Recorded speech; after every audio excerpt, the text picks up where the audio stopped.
All right, let me show you our baby. With that, Victoria pulled back the stroller cover to show me. Inside was a baby who had probably just been born, sleeping peacefully.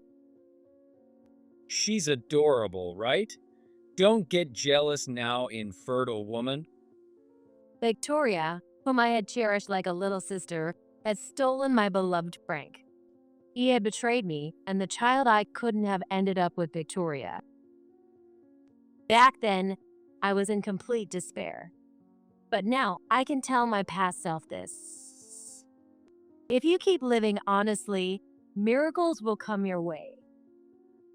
I'm Mary, and I just turned 32 this year. When I mention that my hobbies are reading and embroidery, people often assume I come from a wealthy family, but I was born into a very average household. If anything stands out, it's probably that there's a 12-year age gap between me and my older brother, David. I'm not materialistic and only spend money on my hobbies. When it comes to clothes and makeup, I've always felt that as long as I look clean, that's enough. Ever since I was young, I've been the type who could be kindly described as modest or less kindly plain. The person who accepted me for who I am and proposed to me is Frank. He used to be a regular customer at the bookstore where I worked. Most of the books he bought perfectly matched my tastes, and as we got to know each other, we discovered we were the same age, which helped us grow close quickly. Frank works at a prestigious company and is quite successful. But since he attended an all-boys school and wasn't particular about his appearance, he'd never caught much attention from women. However, on the day before our wedding, I was shocked when I saw him after his trip to the salon. Standing tall with neat hair and eyebrows and swapping his clunky glasses for contacts, he looked like a dashing heartthrob straight out of a TV show. At the ceremony, his transformation left the guests buzzing, but at his core, he remained the same genuine, slightly awkward man who treasures me deeply. Our married life started off smoothly. However, as a year went by and I still wasn't able to get pregnant, a shadow began to creep over our happy days. I decided to visit a gynecologist, but they didn't find any issues with my body. So, I suggested Frank go for a checkup, but he brushed it off, saying he was too busy. I understood he probably had his pride as a man, but if there was something treatable, I wanted to work through it together. It's not that I disliked the idea of just the two of us, but if there was a chance, I truly wanted to have children. Still, no matter how many times I pleaded, it felt like hitting a brick wall. As I was growing weary of pushing him to get checked, my niece Victoria moved into an apartment nearby. Victoria, the only daughter of my brother, David and Karen, had recently graduated from a community college and moved to this area to work at a nearby clothing store. Please look after Victoria as your new neighbor. She came by to greet us, accompanied by David and Karen, who had likely helped her with the move. As always, Victoria was dazzling. Her polished appearance was clearly inherited from Karen, who used to be a model. Thanks to her charm, Victoria had been doted on by everyone since she was little. To me, she felt like a cute little sister, but now I found her a bit hard to deal with. That's because starting about 5 years ago, Victoria began mocking my lack of interest in appearances. You're so bad at makeup, Mary. With your tan skin, you should really stop using that cool toned lipstick. And that outfit. So tacky. Did you get it from a supermarket? Want me to give you some of my old clothes? She would say whatever came to mind. She probably didn't mean any harm, but her comments had hurt me more than once or twice. Even so, when David and Karen asked me to take care of her, I couldn't just brush them off. So we decided to invite Victoria over to our house to celebrate her new job. Good evening. Thanks for inviting me. After flashing a smile as bright as a flower, Victoria scanned me from head to toe, then let out an exaggerated sigh. Mary, did you gain some weight? You can't let that happen. With such a handsome husband like Frank, you've got to be a woman who matches him, right? Frank, don't you agree? With a sweet tone that practically added a heart at the end of her words and a coy tilt of her head, Victoria glanced up at Frank. He gave a nervous laugh, slightly flustered. It seemed even for Frank, who wasn't used to dealing with women, Victoria was the kind of person he found difficult to handle. If we just treat her to dinner once, it'll save face with David and Karen. Let's just get through tonight. Thinking this, I invited Victoria inside house. I had no idea that this evening would mark the beginning of something unimaginable. Even so, I couldn't shake my unease throughout the night. That's because Victoria was sitting unnaturally close to Frank. Oh, Frank, you're so funny and so handsome. You're the best. She sat next to him, beaming as she spoke, deliberately emphasizing her neckline and constantly touching his arm. I had specifically offered her the chair next to me, but when I returned from the kitchen, she had somehow claimed the seat next to Frank. Typical. Hey, Victoria, what do you think you're doing? You're not even married yet. When I finally intervened, she pouted her perfectly shaped lips. Not married yet? Mary, you sound so old-fashioned. I didn't get to talk much to Frank at your wedding, and every time I came home to visit, the timing was off. I just wanted to have a proper chat with him. Well, that may be, but... Or is it that Frank doesn't want to talk to me? No, I wouldn't say that, but... Then it's fine.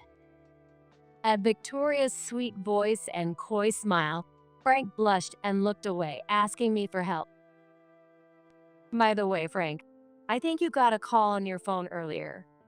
Why don't you go return it in the other room? I motioned toward his phone on the table. Frank jumped up as if he had been saved, grabbed his phone, and almost fled the room. He left. Victoria muttered, sounding genuinely disappointed, before bringing her plate to the sink where I was washing dishes. You know, Mary, I thought this from the moment I first met him, but you really landed yourself a great guy. Well, I suppose. Seriously, I've never had a boyfriend on his level. I'm so jealous. That one comment sent a chill down my spine. Come to think of it, Victoria had been the one gushing over Frank's looks more than anyone else at the wedding. Since middle school, there had always been a steady stream of men around Victoria. From what I knew, she'd had over 10 boyfriends. An indescribable sense of unease began to settle in my chest. After Victoria left, Frank retreated to the bedroom, completely exhausted. It seemed Victoria had taken a liking to Frank, but there was no way she would go after a married man. Especially since, even though it was by marriage, she was my niece. Judging by Frank's reaction, I thought there was no chance of things progressing any further. I was naive to think so. Victoria kept finding excuses to come over to our place. I couldn't exactly turn her away, and before I knew it, even Frank, who had been so nervous around her, started interacting with her with a smile. I wanted to spend more time with my husband, but unfortunately, Frank got busier with work, and I found myself spending more time alone. To fill the loneliness, I threw myself into work, holding on to the hope that if I got pregnant, Frank would return to the way he used to be. But that hope was shattered all too quickly. About a year after Victoria had moved nearby, Frank called me after work. That day happened to be my birthday. When was the last time Frank asked me out on a date? I was excited and put extra effort into touching up my makeup. Full of anticipation, I arrived at the cafe where we were supposed to meet. But what I saw stopped me in my tracks. What? There, sitting side by side, were Frank and Victoria, looking cozy together. What is this? I'm sorry. I've found my soulmate. That's why I need you to let me go. Frank's words made my head spin with shock. Your soulmate? What are you talking about?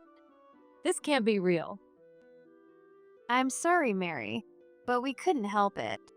We were destined to be together. Right, Frank?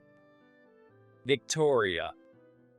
Watching the two of them gaze at each other dreamily made my blood boil. You really think I'm going to let this slide? Even if you don't, I can't love you anymore. And besides, What now? she's carrying my child. What? I was speechless. In disbelief, my eyes darted to Victoria's stomach, and she gave me a triumphant smile. I told you, it's destiny. Proof of that is how quickly it happened. Or maybe it's just the age difference. This can't be happening. He said he was busy with work. Seeing Frank avoid my gaze in silence, my suspicions turned into certainty. The work he'd been busy with had been a lie. Is it really your child? Frank looked down at me, his gaze as cold as if I were garbage. What kind of question is that? Honestly, this is your fault. You kept nagging me to go to the doctor even though nothing was wrong. You turned our communication as a couple into some kind of task or chore. That doesn't mean it's okay to cheat. All I ever wanted was to have a child with a man I loved. That's why I wanted him to see a doctor. I just wanted to explore the possibilities.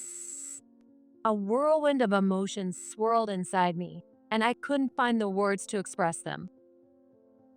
You used being busy with work as an excuse to slack off on household chores and neglect me. I was lonely, and she's the one who reminded me what it feels like to feel excitement again. Now that we're having a child, I don't need you in my life anymore. Frank's cruel words cut into my heart.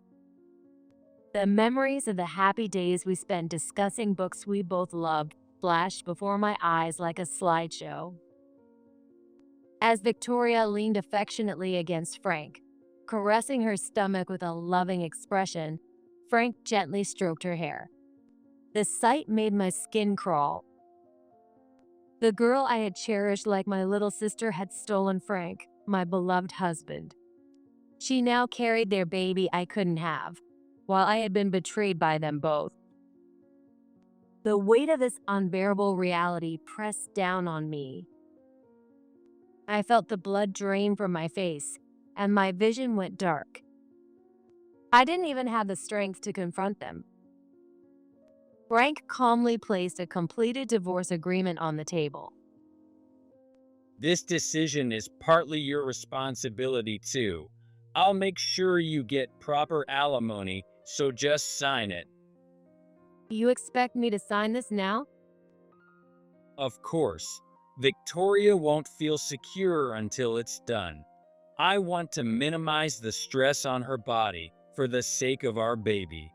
I know you wouldn't understand, given your infertility. With trembling hands, I picked up a pen. Do you even remember what day it is today? What does that have to do with anything? I've got things to do, so just hurry up and sign. His words delivered the final blow. My heart was already in shreds, and I only wanted to escape this unbearable space. Desperately, I moved my hand to sign it. The moment I finished, Frank checked the divorce papers and smiled with satisfaction. That makes it official. We're divorced. Let's go, Victoria. Poor Mary, over 30, infertile, and now divorced. Don't worry, we'll be happy enough for all of us. Their voices faded into the distance, leaving me in utter despair. The two of them disappeared without looking back. I couldn't move from my spot until the cafe closed. When the staff finally asked me to leave, I had no choice but to go home. What greeted me at the entrance was a pile of my belongings with a key to a storage unit and some cash placed on top. Most of the furniture and appliances in the apartment had originally been used by Frank when he lived alone. Anything of mine that couldn't be carried as luggage had apparently been dumped into the rental storage. I'm giving you cash as a temporary fund, so please leave right away.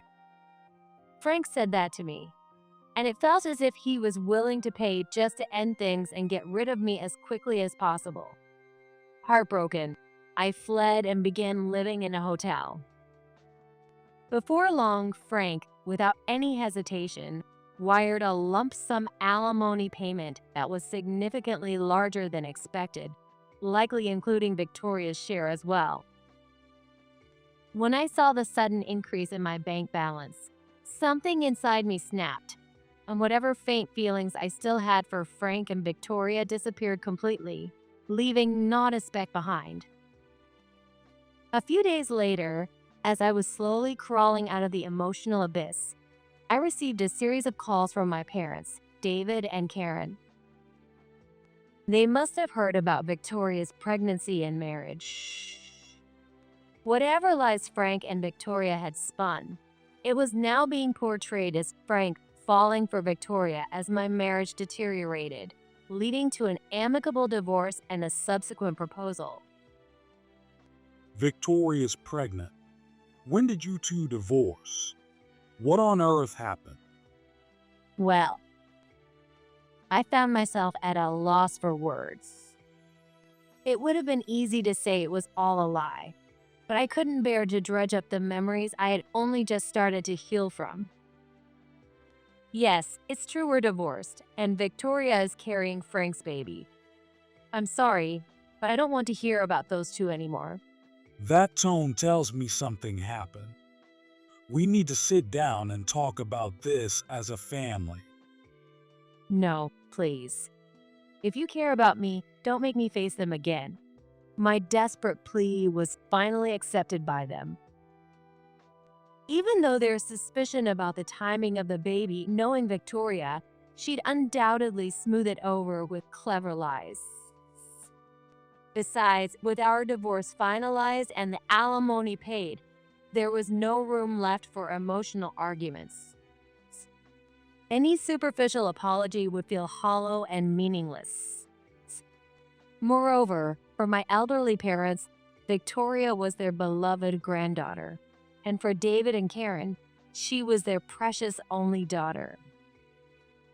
I couldn't imagine my family abandoning a pregnant Victoria, and it was all too easy to picture them fussing over her and taking care of her. The thought made my body tremble with anger. I resented a world where someone like Victoria, who lived by stealing other people's husbands, was rewarded more than someone like me, who had lived honestly. After that, I quit my job. I decided to make a fresh start by moving to a new place and beginning a new life. My daily routine remained as modest and practical as ever, but I started going to a gym.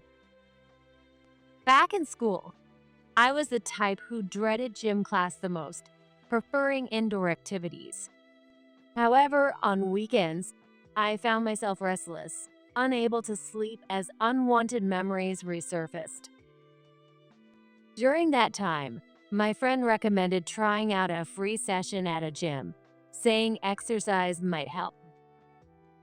The first workout in ages was tough, but I became hooked on the feeling of negativity swirling inside me, being released with my sweat and the sense of accomplishment after finishing the routine.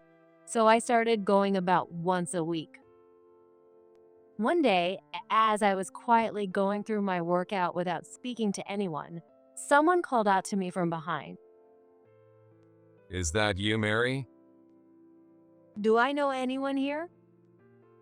I turned toward the male voice and was stunned. It's Paul, right? I knew it. Mary, it's been so long. As he smiled shyly, distant memories came flooding back. Paul had been my classmate in high school. He was the serious, studious type who rarely spoke to anyone in class. But since we were similar in temperament, we often ended up talking to each other.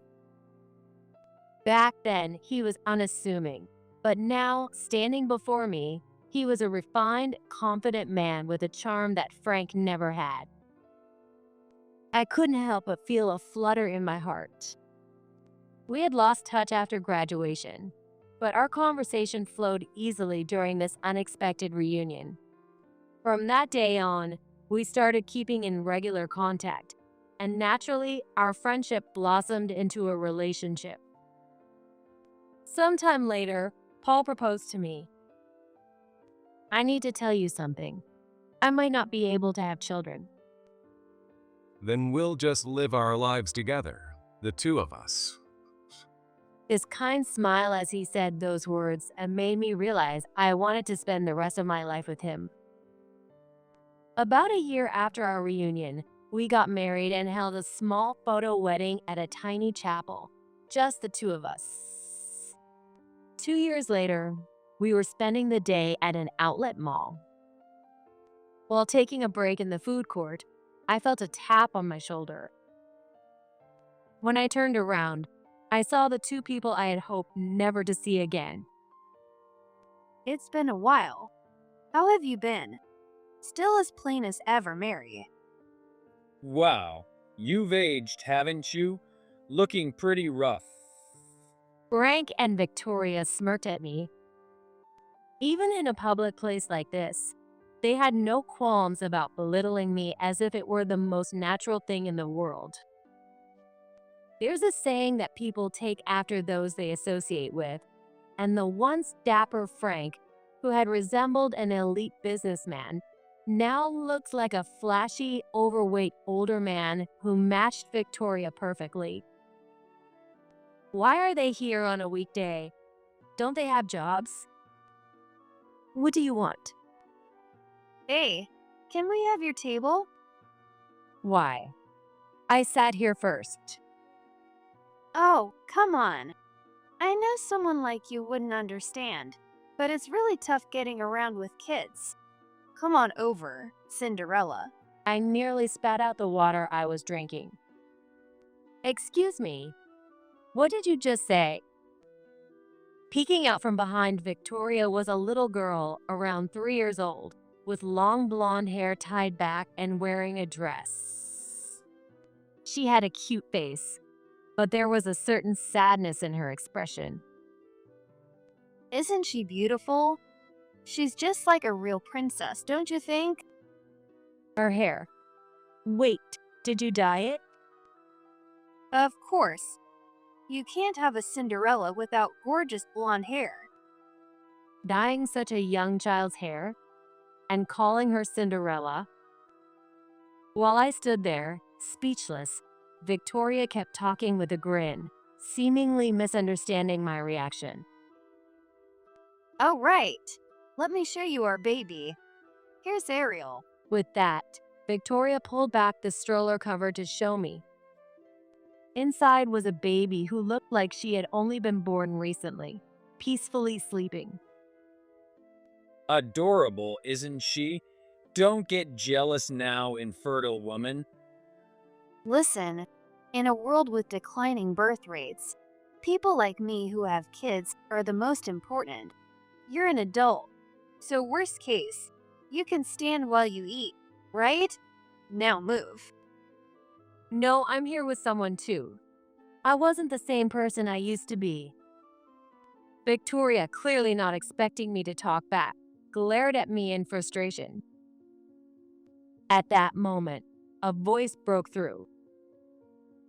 Thanks for saving our seats, Mary.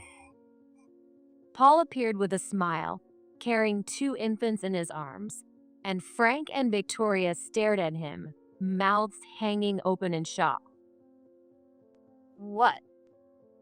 Ignoring their shock, Paul cheerfully continued, I'm Paul, Mary's husband. These are our son and daughter. Wait, whose kids are those? "Whose do you think?" "They're mine, of course." No way. As the two froze, shouting in disbelief, Paul looked confused. Without paying them any mind, I took one of the babies from Paul, cradled them in my arms, and asked, "Hey, where's the stroller? Did you leave it in the kids' area?" Oh, right. They reached out for me, and I ended up carrying them over. I'll grab it now. I couldn't help but chuckle as Paul hurriedly turned on his heel. Seeing Frank and Victoria staring at me, holding my daughter, as if they couldn't believe their eyes, I decided to explain the situation to them. I remarried 2 years ago. These are my children with Paul. But you were infertile. Can't you see the child I'm holding? I wanted kids so badly that I tried again, thinking it might not work. And we conceived almost immediately. Twins, no less. Really? Frank forced a strained smile, his lips twitching awkwardly. Having abandoned me over infertility, he probably felt uncomfortable. Just then, Paul returned.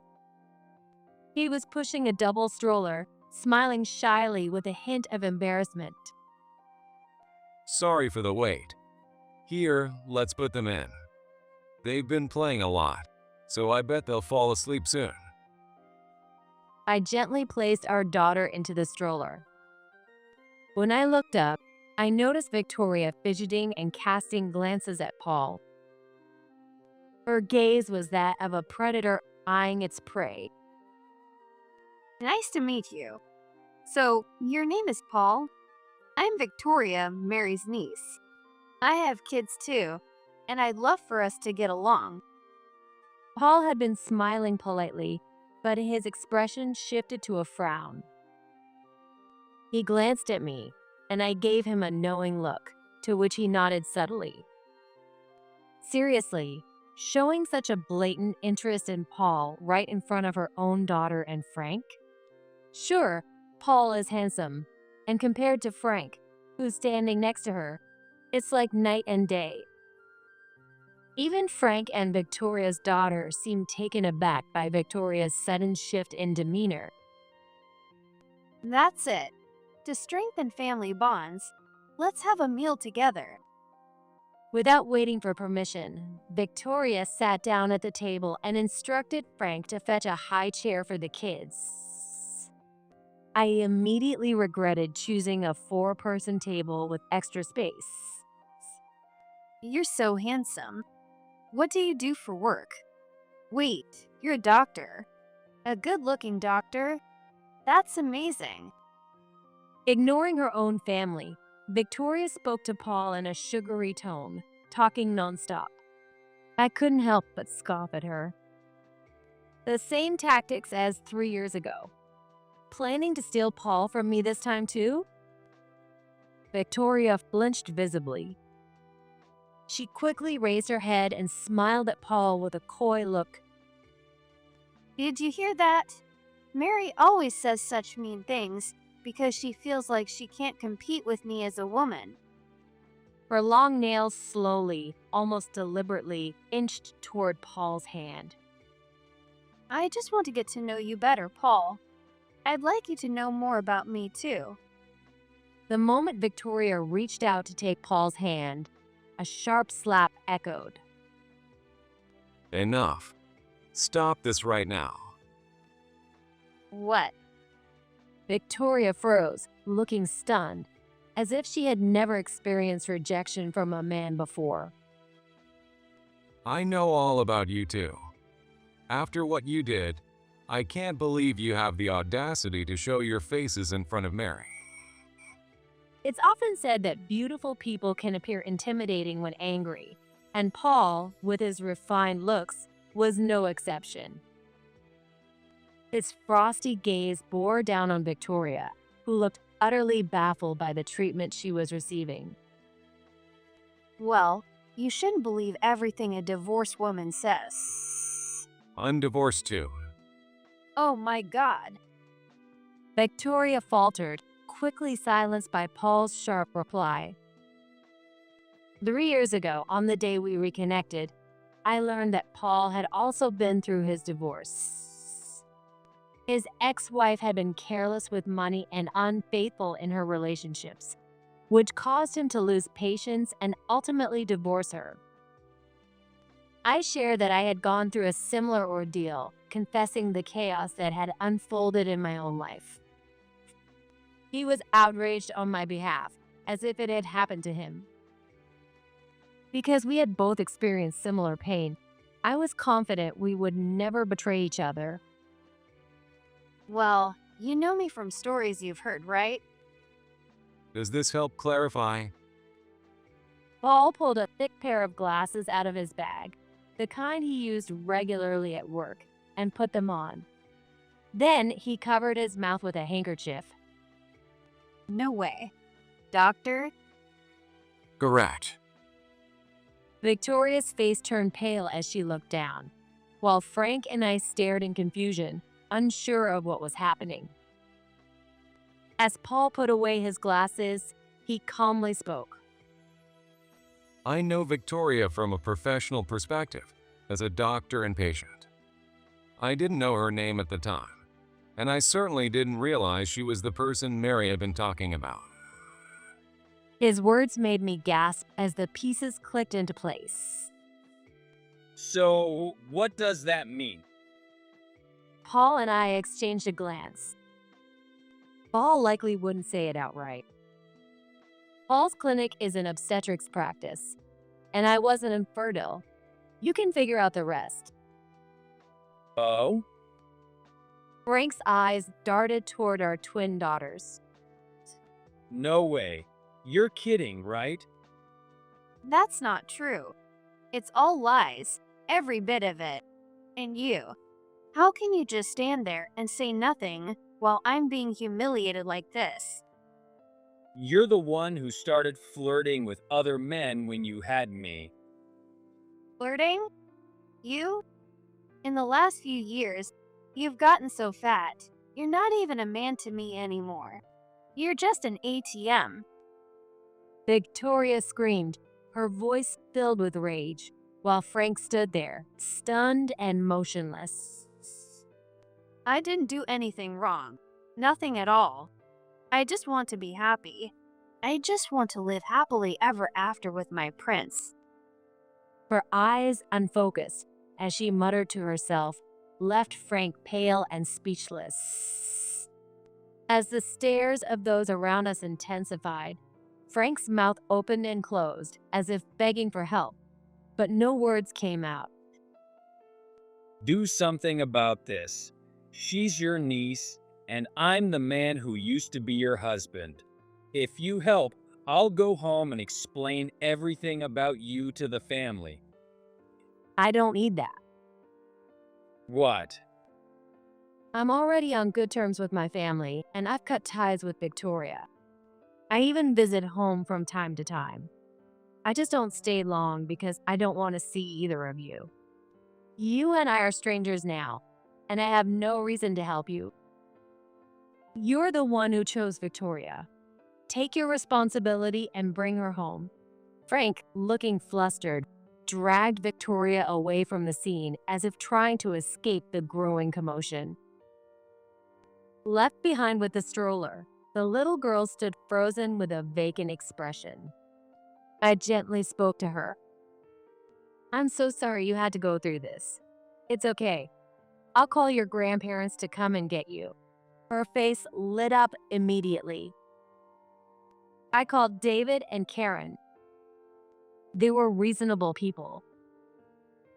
Back then, both of them had come to apologize to me together. If you ever need anything, we're here to help. Feel free to reach out anytime. It was also David and Karen who convinced my hesitant parents to sever ties with Victoria. A short while later, David and Karen arrived in a hurry. The little girl lit up with joy and threw herself into their arms. Seeing her finally smile like a child, I let out a relieved sigh. Giving her a strange name, dyeing her hair, and now abandoning her. David's softly muttered words tightened my chest. The biggest victims in all of this were the children. I'm sorry, No, this isn't your fault. The kids aren't to blame either. We tried to help for the grandchildren's sake, but they misunderstood it as support for themselves. I had a feeling it might come to this someday. Don't worry. We'll handle it from here. David hugged his granddaughter tightly, then bid us farewell before disappearing into the crowd. Later, David and Karen filled me in on what had happened. Since that incident, Victoria's behavior had spiraled out of control. Whenever something upset her, she took it out on objects or Frank. She had never prioritized parenting or household chores, leaving them entirely to a housekeeper. I want to reclaim my lost youth. With that excuse, Victoria frequently left her two daughters with David and Karen so she could go out partying, and her behavior only worsened over time. Seeing that I, who was once believed to be infertile, now had twins, Frank fell into doubt and secretly conducted a DNA test without Victoria knowing.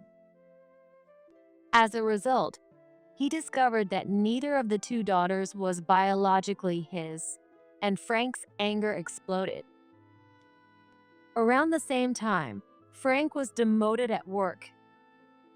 It turned out that since marrying Victoria, his tardiness and absenteeism had increased, causing him to fall off the fast track he'd once been on. The two had a massive fight, blaming each other for everything. Their marriage became irreparably broken, and they eventually divorced. One small blessing in this unfortunate situation was that, since that day, the two daughters had been staying with David and Karen, so they were spared from witnessing their parents' constant fighting. Neither Victoria nor Frank ever came to take the girls back, so David and Karen decided to raise their granddaughters themselves.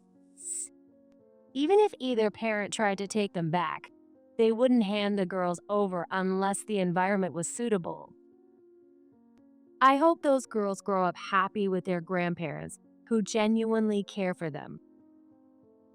Later, through social media, I stumbled upon Victoria's account. I want to see my daughters, but it's probably better they don't have someone like me as their parent. I need money, but I don't want to work. All I get on apps are old creeps messaging me. Give me a break.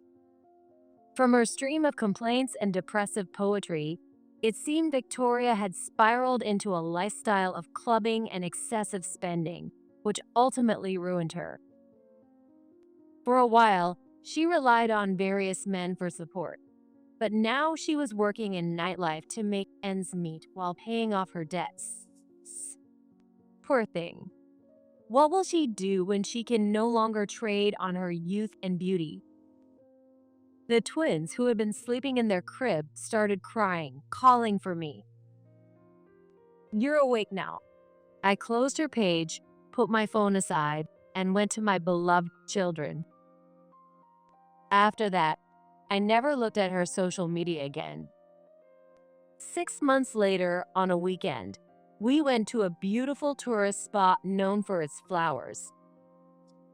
It was a large group of 10 people in total, including my parents, David and Karen, Victoria's children, and my own family.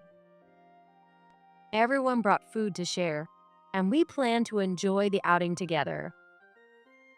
The children Victoria had left behind seemed much healthier and happier than when they were with Victoria and Frank. According to David and Karen, they were considering legal adoption in the future. It's still a mystery how someone like Victoria came from such kind and responsible people as David and Karen. I hope someday we can look back on all of this as nothing more than a funny story. As the conversation picked up and everyone was enjoying themselves, Paul sat next to me with a sly grin. "What's going on?" Confused by his unusual demeanor, I watched as he quietly moved behind me. Happy birthday. "What is this?" He placed a necklace around my neck, one inspired by my favorite story. "Is this?" Thank you for everything. I'm looking forward to more of it. I have someone who loves me and children I adore. 4 years ago today, I was in despair. I endured pain and heartbreak, but I stayed true to myself and kept living honestly. Now I couldn't be happier.